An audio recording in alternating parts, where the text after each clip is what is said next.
Hello guys, this is Dr. Reba Reis. I'm dentist as well as cosmetologist. So, मेरे clinic पर parents आते हैं और मुझसे बोलते हैं कि मैम हमारा बच्चा बहुत चॉकलेट्स खाता है, आप प्लीज़ इसको डांटिए, इसको बोलिए कि इसको मैं इंजेक्शन लगा दूंगी अगर तुमने बिल्कुल चॉकलेट खाई। तो मैं उनसे हमेशा एक ही बात कहती हूँ, चॉकलेट बच्चा नहीं खाएगा तो कौन खाएगा? आप खाएंगे?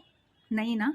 बच्चों के लिए चॉकलेट बनी है तो ऑब्वियसली वो ही खाएंगे। चॉकलेट खाना गलत बिल्कुल नहीं है। एक्चुअली प्रॉब्लम जो है वो चॉकलेट नहीं है, प्रॉब्लम है इम्प्रॉपर हैबिट्स, यानी ब्रशिंग टेक्निक प्रॉपर नहीं है, ओरल हैबिट्स ठीक नहीं है, हम उस बच्चे को खाने में क्या दे रहे हैं, डाइटरी हैबिट क्या है, ये सारी जो चीज़ें हैं ये इन वजह से ही बच्चों के दांत खराब होते हैं, सिर्फ चॉकलेट खाने की वजह से नहीं होते हैं।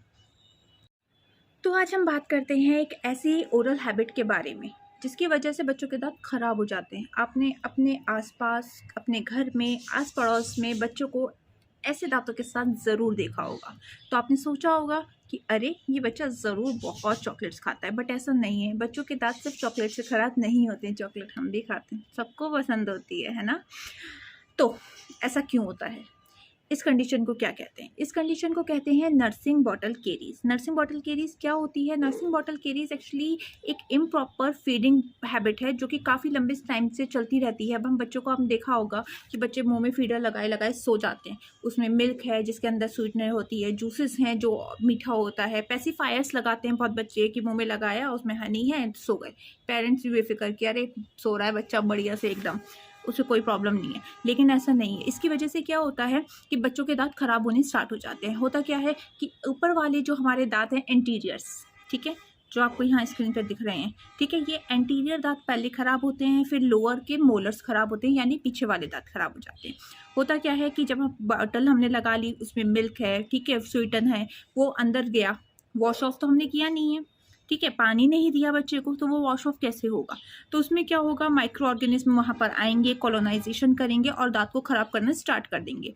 ठीक है, अब हम बात करते हैं, जब ये ख़राब तो हो ही गए, अब हमें सही भी तो करने पड़ेंगे। ट्रीटमेंट क्या करें? मैं ट्रीटमेंट के लिए सबसे पहले जो बोलती हूँ पेरेंट्स की काउंसलिंग। सबसे इम्पॉर्टेंट होती है पेरेंट काउंसलिंग। पेरेंट काउंसलिंग बच्चों के लिए बहुत इंपॉर्टेंट है, सबसे पहले क्योंकि बच्चे को मीठा नहीं पता क्या होता है, वो हम बताते हैं, ठीक है, हम उसको मीठा दे रहे हैं, फालतू में दे जा रहे हैं, ठीक है, कोई ज़रूरत नहीं है। मिल्क में अपने आप नेचुरल स्वीटनिंग होता है, लेकिन हम फिर भी दूध में चीनी डाल के देते हैं बच्चे को, ले बेटा पी, तुम मीठे का मज़ा ले, लेकिन ये गलत चीज़ है, ठीक है। तो सबसे पहले हम बात करते हैं पेरेंट काउंसलिंग की। पेरेंट्स को ये बात समझनी होगी कि हमारे बच्चे को मीठे की ज़रूरत नहीं है, ठीक है। जो हम नॉर्मल उसको फ्रूट्स जूसेस दे रहे हैं उसमें नॉर्मल नेचुरल स्वीटनर होता ही है, तो हमें एक्सेस देने की ज़रूरत नहीं होती है, ठीक है। तो वाटर के साथ जब भी मिल्क दें बच्चे को तो उसमें मीठी चीनी ना डालें। अगर आपको ज़्यादा ही देना है तो हनी दे सकते हैं आप एक बार को, वो भी लिमिट के अंदर, लेकिन चीनी का यूज़ ना ही करें तो अच्छा होगा, ठीक है। सिर्फ दांतों के हिसाब से नहीं, मैं नॉर्मल हेल्थ के लिए भी बात करूँ तो ओबेसिटी वगैरह की प्रॉब्लम आजकल बहुत ज़्यादा बढ़ी है, तो चीनी की वजह से ये सब होता है, तो इस चीज़ के लिए हमें देखना पड़ता है। फिर हम बात करते हैं दूसरी, हाँ, तो मैं बात कर रही थी पेरेंट काउंसलिंग की। तो हमें पेरेंट्स को समझाना होगा कि उसकी डाइटरी हैबिट को फॉलो रखें। रात को सोते टाइम उसको पानी दें, अगर आपका बच्चा 6 महीने से ऊपर है। मैं ये बात 6 महीने से ऊपर के बच्चों की कर रही हूँ क्योंकि 6 महीने के बाद ही दांत आते हैं, ठीक है, तो इसलिए। तो 6 महीने से ऊपर आपका बच्चा है तो आप उसको रात को सोने से पहले बॉटल के अंदर पानी डाल के दे दें चाहे, जिससे जो भी उसके मिल्क वगैरह लगा है वो हट जाए वहाँ से, ठीक है, एक तरह से साफ़ हो जाए उसके दांत। और एक चीज़, हाँ, मैं आपको बता दूं कि मैं अपने पेशेंट्स को हमेशा ये बात बोलती हूँ कि अगर आपके बच्चे का एक दांत भी आ गया है तो आप उसको क्लीन करिए। मतलब ब्रश करना कंपलसरी होता है, चाहे उसका एक टूथ ही क्यों ना आया हो, उसको क्लीन करिए, ठीक है। तो वो कैसे करिए? आजकल फिंगर ब्रशेस बहुत आ रहे हैं, मार्केट में अवेलेबल हैं, अमेजॉन्स वगैरह पे आपको मिल जाएंगे बहुत इजीली। तो ब्रश लेके बच्चे की टंग क्लीन करना भी उतना ही इम्पॉर्टेंट है, ठीक है। तो नेक्स्ट आता है प्रिवेंशन।